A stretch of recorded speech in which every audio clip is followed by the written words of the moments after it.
So over here, you can see that I have one queue right here. If I actually want to add more queues, that is more projects to it, I can click on the plus button right here, and then I can go ahead and navigate around and select out, let's say, for example, a video or a project as I want. So let me just go ahead and open up another video right here, just like this, and there's another queue.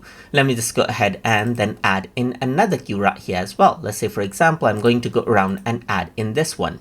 So now you can see that I got 3 queues right here. So if I were to go ahead and click on these arrow right here, then I can go ahead and minimize and click on it again to go ahead and expand it out.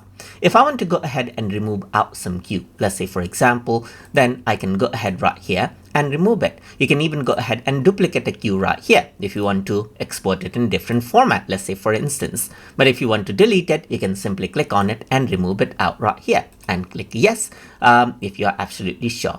So over here, you can also see that you can go ahead and add in an output. So you can also have multiple outputs right here, just like this as you click. So if you want to have more than one format of file right here or files with different settings, you can go ahead and add in output as well.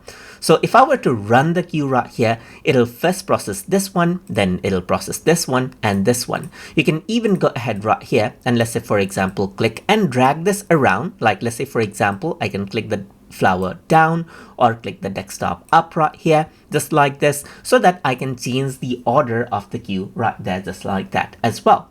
So that is simply how you can go ahead and manage out your queue that you have inside of Adobe Media Encoder. So I hope you guys learned something as always. And as always, please like, comment, share, and subscribe.